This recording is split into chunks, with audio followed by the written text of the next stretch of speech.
And you agree to basically honoring that person. For choice systems are different, et cetera, to be able to be aware of what everything is and in its proper place.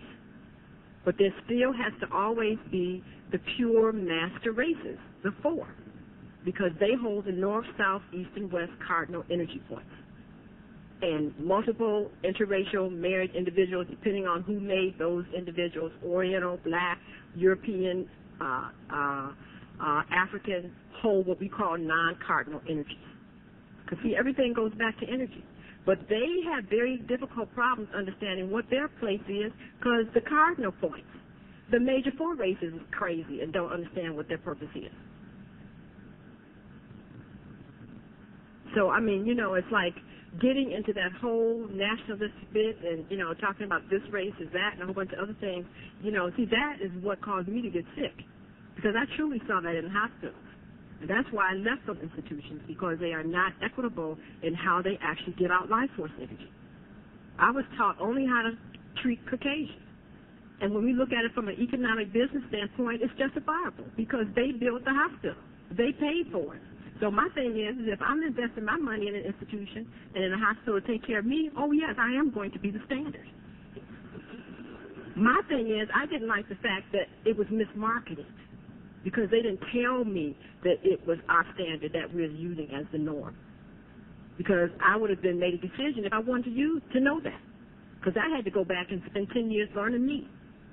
Because I realized that using their standard was very dangerous in applying that to melanin dominant people because it's not appropriate. So my thing of it is on an economic level, et cetera, anybody that does not have what they want, they're the problem. Because it comes in understanding that abundance is a natural state of affairs, that it's your priorities, and there's enough people of every race to be able to have exactly what they need. Capitalism is a lie. There's no such thing as lack. Socialism, all that stuff is ludicrous. Because there's enough of everything here to feed folks. But everybody has to get convinced at the same time. Because this is a group entity. This building was not built by one person. There's no way one person can build the Empire State Building or the Sears Tower. That's a group effort. And when we talk about building things together, a group effort means you got to come together in a point in time for a particular duration with one consciousness. It ain't no more us and it's just one group of folks are doing that. And everything that is on this planet has the capacity to survive at a high quality. We're not talking about just getting by. Opulence, abundance, is available for everybody. But you got to come together to see that. So if you come in lame and limp, talking about you got a problem because of this and your hair is that and I don't like my this and that and the other, well, you can't be a part of the constructive process because you come in with a deficit. Your frequency is too low.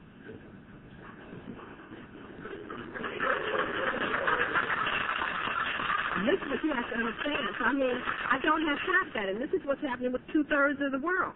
Is that they're coming lame. Their frequency is too low.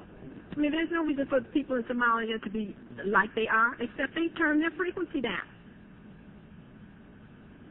And if you fed those people today, they would be in the same shape next year because of their frequency. So it's about elevating folks' frequency. So if you're going to help, you have to understand at what level you're going to help. Because it ain't just about feeding somebody. It's like, are you going to help them turn up the frequency so they can maintain it themselves? See, that's why all these social programs are actually just a Band-Aid. You know, because if you're not teaching the people the keys to the universe and taking them physically out of discomfort, et cetera, it's a lie. It's not going to work, and they're going to be dependent on the institution. So, you know, my thing is that if I can see this, I know other people are seeing it. But, see, I don't know what their motive is for not sharing it. You know, and see, whatever it is, they have to deal with this. And that's why I say, you know, America in itself has some very interesting karma that it's going to have to go through. Because, you know, the information that I got came out of European libraries. And so the Europeans are going to have to explain to the universe why they withheld information. Because they knew that. They know all of this stuff. So their thing is that, you know, if they're playing games with the knowledge and the information, they're accountable.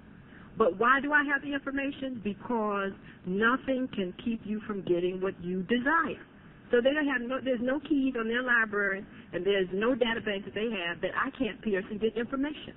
Because if it goes in one person's brain, it goes to the side bank.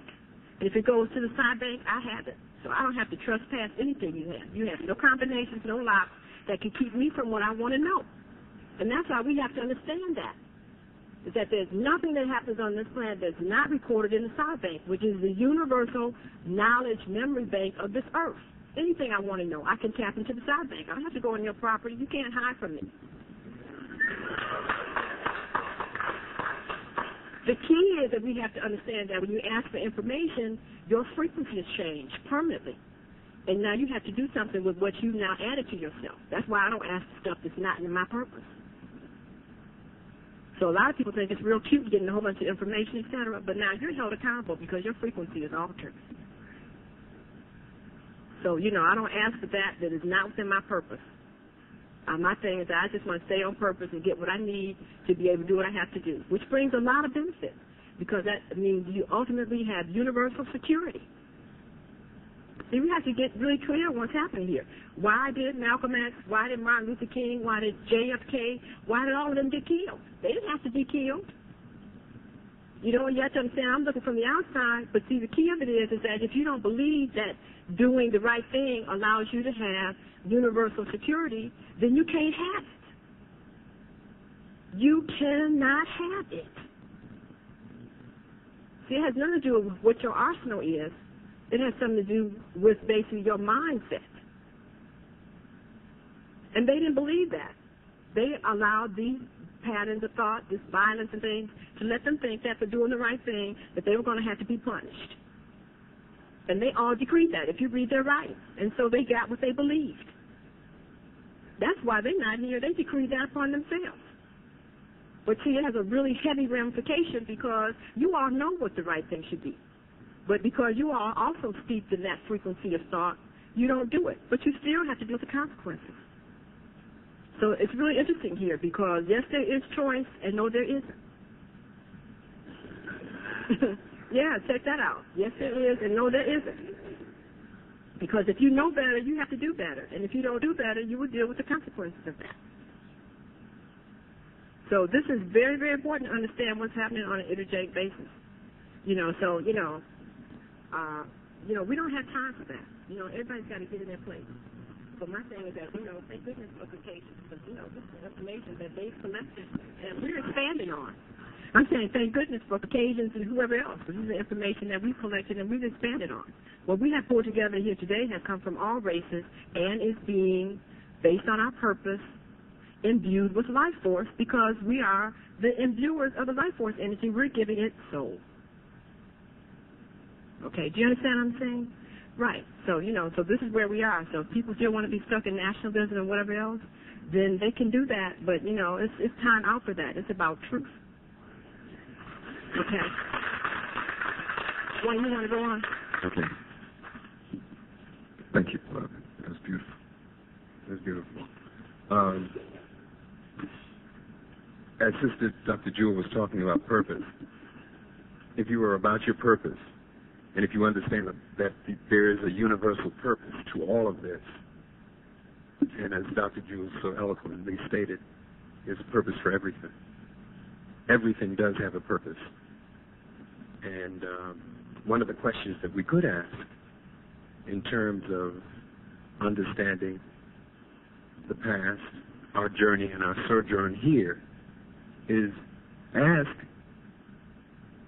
the inner God, what was the purpose of going through that experience? That's not an invalid question. And for many of our people, that's a place where many of our people are stuck. Many of our people are angry, all right, which is an energy, all right? So ask God. The answer I got was, they're fire for us, purification, okay?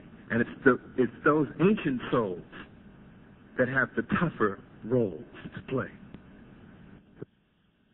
Everything has a purpose. And I would say to my sister, as our beloved doctor so beautifully said, and I think you received it in the spirit that she gave it, that we have to be about going on. And the purpose of life is constantly seeking to know itself, to expand itself.